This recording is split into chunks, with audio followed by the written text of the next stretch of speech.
Hello everyone. My name is Daniel, I'm 62 years old, and today I want to tell you a story about one idea. The idea everyone laughed at. For years I worked in a company where my manager believed I was just another invisible employee. One day I showed him a concept that could change the entire business. He didn't even listen. He looked at the presentation, laughed, and said one word, stupid. But what he didn't know was that this stupid idea would later change my life. And cost his company $18 million. Before we start, don't forget to like the video and subscribe to the channel. And now let me tell you what really happened. I worked at that company for almost 11 years.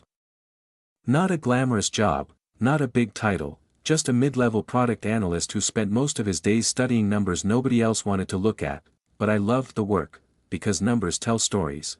And if you listen long enough, they tell you where the future is going. My manager, Rick, didn't believe that. Rick believed in meetings, PowerPoints, and repeating whatever the CEO had said the week before. The company was doing fine, but I kept noticing something strange in the data. Our users were behaving differently. They weren't using our platform the way it was designed anymore. They were using it in a completely unexpected way, combining features that were never meant to work together. At first it looked like a bug, then I realized it was something else. It was an opportunity. For 3 months I stayed late after work studying it. Patterns started appearing. If we built one small feature, just one, we could turn that accidental behavior into a completely new product, and it could be huge. I built a prototype myself, nothing fancy.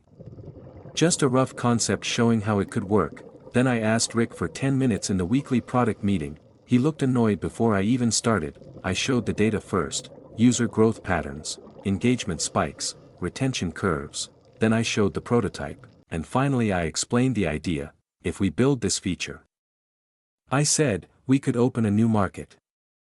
I think it could double our user base within 2 years. The room was silent, for about 3 seconds, then Rick leaned back in his chair and laughed, not a polite laugh, the kind that makes everyone else uncomfortable. This, he said, pointing at my screen, is why analysts shouldn't design products. A few people chuckled. Rick continued, our users aren't doing that intentionally. It's just noise in the data. I tried to explain the patterns again. He cut me off. Look, he said. I appreciate the enthusiasm. But this idea is stupid. He actually used that word, stupid. Then he closed my presentation and moved to the next agenda item. Just like that, 10 minutes of work dismissed in 10 seconds. After the meeting one of my coworkers patted me on the shoulder. Don't take it personally, he said, but I did, not because Rick rejected the idea, because he didn't even try to understand it. For the next 6 months I kept watching the data, the pattern kept growing, users kept using the platform in that strange way, the opportunity was still there. But Rick never mentioned my proposal again. Eventually something inside me shifted. I realized something simple. If the company didn't want the idea, maybe someone else would, so I quit, not dramatically, no angry speeches, just a short email to HR and 2 weeks' notice. Rick didn't even ask why. On my last day he shook my hand and said, good luck out there. The way people do when they assume you're about to fail. For the next year I worked alone. I used my savings, rented a tiny office, built the product I had pitched in that meeting. The first version was ugly, slow, half the features barely worked, but the core idea was there, and when we launched the beta, something interesting happened. Users immediately understood it. They used it exactly the way I predicted. Growth started small, then faster, then very fast. Within 9 months we had 400,000 users. Investors started calling. Then larger companies started paying attention. Including one very familiar company, the one I used to work for. At first I didn't even realize it. The acquisition offer came through an investment bank. They didn't say who the buyer was, just a number, $18 million, for the platform, and the technology. I asked who the buyer was. The banker hesitated for a moment. Then he told me the name. It was my old company. Apparently their product team had finally noticed the same user behavior in the data, but by the time they realized it, my platform already owned that space, so they did the only thing they could. They tried to buy it. Negotiations lasted 3 weeks, lawyers, contracts, Meetings, and then the final deal was signed.